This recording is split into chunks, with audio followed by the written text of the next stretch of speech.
እንዳይደፋብሽ ራሄል። ሰላም እንዴት አላችሁ? ውድ ያሉት ሚዲያ ቤተሰቦች እንዴት አላችሁ? ሁላችሁም እያላችሁ በሰላማችሁ ይብዛ። ዛሬ ደግሞ እንግዲህ እንደምታዩት በአለማየሁ ድራማ ተከስተናል ማለት ነው። አለማየሁ ድራማ እንግዲህ ልብ አንጠልጣይ እጅግ በጣም አጭር ደቂቃዎችን የምናየው በጉጉት የምንጠብቀው ድራማ ነው። ግን በመሀል ደግሞ አሰልቺ ነገሮች አሉት። ቢሆንም ግን እኔ እስከዛሬ ድረስ ካየኋቸው ድራማዎች በሙሉ እንደ አለማየሁ መሳጭና ልብ አንጠልጣይ ድራማ አለ ብዬ አላምንም። ከዘመናችን ድራማዎች በጣም ተወዳጅ ነው። ትንሽ ሰዓቱን ቢጨምሩበትና ደቂቃውን ቢያረዝሙት ጥሩ ነው። ሀሳቡ በጣም የሚገርም ሀሳብ ነው። ከሌሎች ድራማዎች ትንሽ ወጣ ይላል። እስኪ ዛሬ ደግሞ አለማየሁ ድራማ ምን ላይ ነው ራሄልን እንደዚህ ያስደነገጣት ወይንም ደግሞ እንደዚህ ያስበረገጋት ሚስጥር ምንድን ነው? ይሄ ሽማግሌ የሚያውቀው ሚስጥር ምንድን ነው? የት ነው የሚያውቃት? እንዴት ነው የሚያውቃት? የሚለውን ነገር አብረን የምናይ ይሆናል። በሌላ መንገድ ደግሞ እንግዲህ ሴትዮ ድራማዋን በጣም አድርጋ ተውናለች፣ ትችልበታለች። ሰው አዘጋጅታ የራሷ ሰዎች ከጎኗ ቢኖሯትም ሎሚም የምትሰራው ድራማ ሎሚ ግን ምኗ ናት? በዚህ ልክ ለእሷ ጠበቃ የቆመችው ምኗ ብትሆን ነው? እንደማስበው ወይ እህት እናቷ ናት ወይ ምናምን። በቃ ብቻ ግን በዚህም በዛም ብለው ሰውየውን ሽማግሌው እሱም በጣም ምስጥና በጣም ተንኮለኛ ሰው ነው። እንደዚህ ደግሞ ከጎኑ ያሉትም እንደዚሁ ምስጥና ተንኮለኛ ሰዎች ናቸው ማለት ነው። እንግዲህ አብሮ መጨረሻቸውን ማየት ነው ማለት ነው። እስኪ ቀጣይ ፓርት ትንሽ ተከታተል።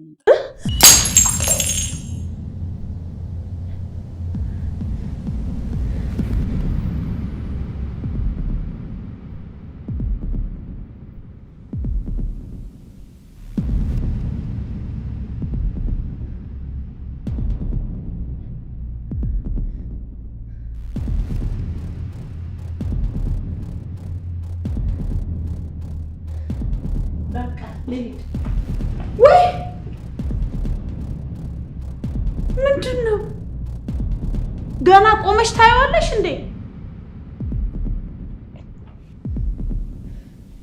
ተይው ሎሚ፣ ምግባር ታጸደዋለች። ወይኔ ጋሼ ቡና ሳይጠጡ አታስቢ።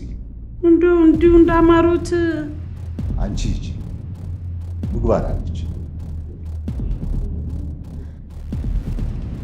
ምግባር ሎሚ ሸኛት፣ ስትመጪ ታጸጂዋለሽ። እዚህ ጋር እንደምትመለከቱት ሽማግሌው ሎሚ ቶሎ እንድትሄድ እየገፋፋት ነው። ያው የምግባርን ሚስጥር ስላወቀ በሚስጥሯ እየተጠቀመ በሚስጥሯ እያስፈራራ ብዙ ነገሮችን ለማድረግ እንግዲህ መሞከሩ ነው። ራሄልስ ምን ትወስን ይሆን? እንደምታዩት እዚህ ጋር ሎሚን አብሬሽ ልሂድ አብሬሽ ልምጣ እያለቻት ነበር። እሷም አልፈለገችም አብራት እንድትመጣ። ምክንያቱም ቤት ውስጥ ያለውን ነገር በደንብ መከታተል ስለሚፈልጉ ያው እሷም ሰላይ ስለሆነች እንደ ሰላይ ስለሆነ ቤት ውስጥ ያለችው ያው ሌሎች እንትኖችን ለማዘጋጀት ነው ማለት ነው። አብራት እንድትሄድ አልፈለገችም። ወይ ደግሞ ቤቱን ጥዬ ሊሄድ ብላ ነበረ። ቤቱን ጥላ እንድትሄድ አልፈለገችም። ሚስጥርሽ እኔ ጋ አለ ብላ ሎሚ በአቅሟ የእርግዝና መከላከያውን ውጤት ላለመንገር እሱን ይዛ እየተጫወተችባት ነው ማለት ነው። እንግዲህ ሁሉም ሰው በየፊናው የራሱ የሆነ ሚስጥር ይዞ ራሄልን እያሰቃያት ነው። ሰው ራሄል ግን ያጠፋችው ምንም ጥፋት የለም ብዬ ነው የማስበው። ምክንያቱም እሱ አይደለችም የወጋችሁ፣ ተወግታ አየችው፣ ደነገጠች ምናምን ነገር። እኔ በሀሳቤ ይህን ያሰብኩት እንግዲህ እውነቱን ደግሞ የሚያውቀው የድራማው ደራሲ ነው ማለት ነው። ግን ደራሲው በዚህ ልክ አታጨናንቀን እስኪ በእናታችሁ። አንዳንድ ጊዜ ነገሮች ሀሳቦችን ቶሎ ቶሎ ግለጹልን። እንደኔ ሀሳብ ምግባር ከዚህ ቤት ብትወጣ ጥሩ ነበረ ማለት ነው። ዛሬ እስኪ ቀጣይ ፓርት ምን ሊፈጠር እንደሚችል ትንሽ ነው።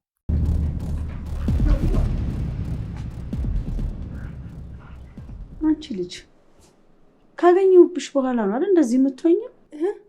ወደ ቀልብሽ ሁኚ፣ አለበለዚያ ውጤቱን አልነግርሽም። ለካ እሱም አለ።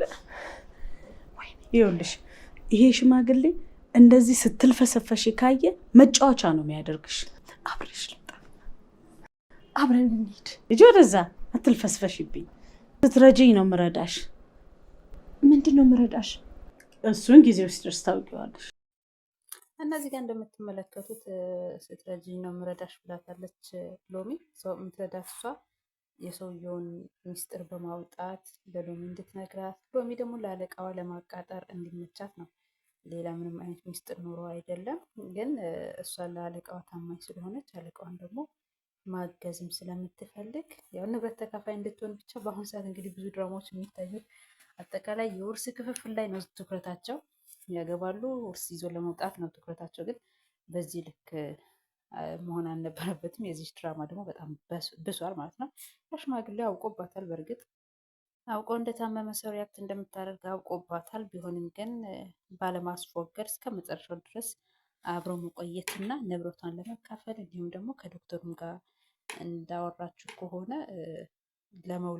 መውለድ እንደማትችል እና የሆነ መንገድ እንደምትፈልግ ዘዴ እንደምታበጅ ነው ለዶክተሩ ስትነግረኝ የነበረው። ግን ሆኖም አልተሳካላቸውም ማለት ነው። ቀጥታ ሄዳለች። ሎሚን ወደ ቤት እንድትመለስ መክራት ወደ ቤት ተመልሳለች። ሽማግሌው እቅዱ ሳይሳካለት ያው ትልቅ ሰው ነው፣ ግን ያለ ቦታው ነበር ሲገኝ የነበረው። የፈለገው ከራሄል ጋር አብሮ ማደር ነበረ፣ ግን አልተሳካለትም። ሎሚ በጊዜ ወደ ቤት ተመልሳለች ማለት ነው። ሎሚ ስትመለስ ደግሞ የነበረው ነገር ሁሉ ፍላጎቱ በነበር ይቀራል ማለት ነው። በሌላ በኩል ደግሞ አሰልችና አድክም የሆነ የድራማውን ግማሽ ፐርሰንት ደቂቃ የሚፈጀው ይሄ ሰውዬው ነው። ይሄ ሰውዬው እንደው ስለፈጠረ አምላክ ሆነበት፣ ስለ ጉልበት አምላክ ተወን፣ ማስታወቂያን ቀንስልን፣ ይበቃናል፣ በቃ አይተናል፣ ሰምተናል፣ እንመዘገባለን አንመዘገብም እኛ እንወስነዋለን፣ ግን በቃ ይበቃሃል። በጣም ብዙ ደቂቃ የምትፈጀው አንተ ነህ። በቃሽ በለኝ ወይስ እኔ ይብቃኝ?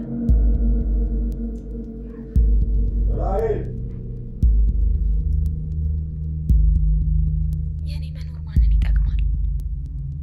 እቃወኛለሁ። ይበቃኛል። ስጠራሽ አሰሚ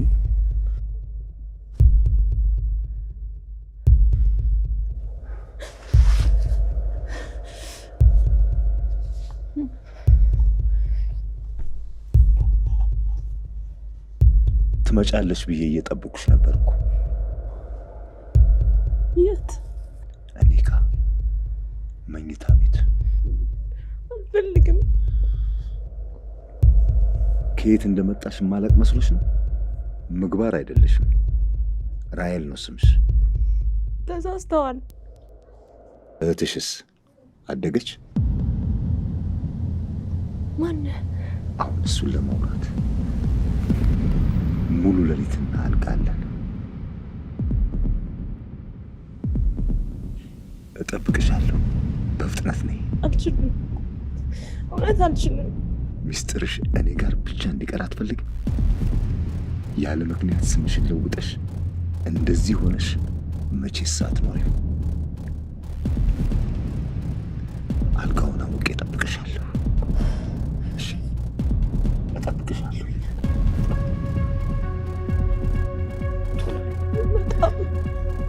እጠብቅሻለሁ።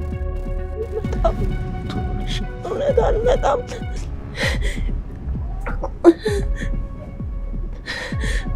በጣም